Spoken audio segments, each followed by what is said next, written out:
महाविनाश के समय जब सारे मनुष्य सृष्टि रूपी वृक्ष का अंत होगा, आग लगेगी, तो 500-700 करोड़ मनुष्य आत्माएं नंबरवार अपना शरीर छोड़ छोड़ करके बिंदु बिंदु आत्माएं दिखाई गई हैं। किस तरफ जा रही हैं? शंकर की ओर जा रही है, जो सूक्ष्म स्टेज में भी है, अव्यक्त स्टेज में भी है। स्थूल शरीर नहीं दिखाया गया है और साकार भी है। ऐसे नहीं है कि साकार शरीर नहीं है, साकार शरीर तो है, लेकिन साकार शरीर और साकार शरीर की इंद्रियों का भान नहीं है, इसलिए लिंग रूप में दिखाया जाता है। मंदिरों में शिवलिंग कि जो भी मंदिर बने हुए हैं किस रूप में दिखाया गया? लिंग रूप में। लिंग साकार भी है, बड़ा रूप भी है, और उसमें ज्योति बिंदु निराकार है।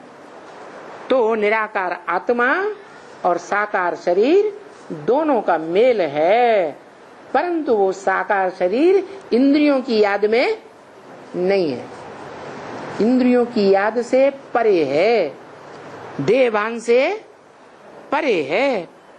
इसलिए बताया कि बाबा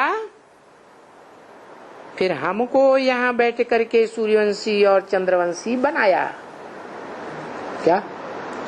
सारी मनुष्य आत्माएं सूक्ष्म वतनवासी हो गई, सूक्ष्म वतन से सूक्ष्म शरीर त्याग करके आत्मिक स्टेज धारण करेंगी, बिंदु बनेंगी, और बिंदु बनने के बाद मन मना भव, मेरे मन में समा जा।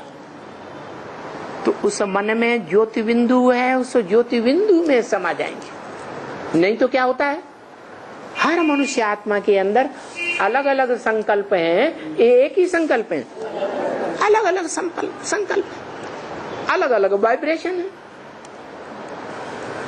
जब सारी मनुष्य आत्माएं बिंदु में समा जाएंगी तो सबका संकल्प एक में तिरोहित हो गया, या अलग अलग संकल्प रहेंगे?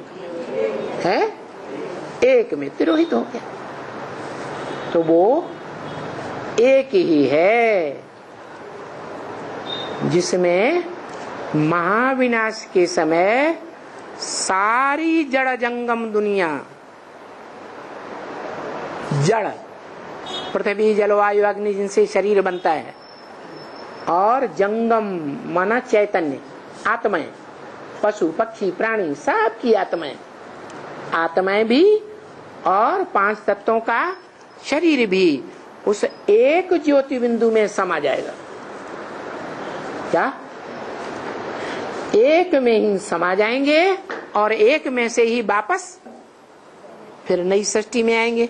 तो बोला बाबा फिर हमको यहाँ बैठ करके सूर्यवंशी और चंद्रवंशी बनाया, यहाँ माने इस सृष्टि में बैठ करके। क्या? कहाँ ले जावेंगे? है? अरे पहले शांति धाम में ले जावेंगे, फिर सुखधाम में ले जावेंगे। सुखधाम में ले तब जाएगा जब खुद सुखधाम का वासी हो। खुद सुखधाम का वासी नहीं है तो सुखधाम में कैसे ले जाएगा? ले जाएगा? है? बाप मकान बनाता है, बच्चों को मकान देता है, तो खुद भी मकान में रहता है या नहीं रहता है? रहता है। तो बताया ये क्रम है कि बीज से ही सारा मनुष्य सृष्टि रूपी झाड़ निकलता है, और अंत में उसी बीज में सारा मनुष्य सृष्टि रूपी झाड़ समा जाता है। इसलिए गीता में लिखा है न अहम तेषु ते मैं। क्या? मैं जो इस सृष्टि का बीज रूप हूं, मैं उन जड़ों में, तनों में, टहनियों में, पत्तों में, फूलों में, फलों में समाया हुआ नहीं हूं, लेकिन वो सब मेरे बीज के अंदर समाये हुए हैं। ऐसे गीता में भी लिखा हुआ है। इससे साबित होता है कि एक ही बीज से सारा मनुष्य सृष्टि रूपी संसार निकलता है और एक ही बीज में समा जाता है।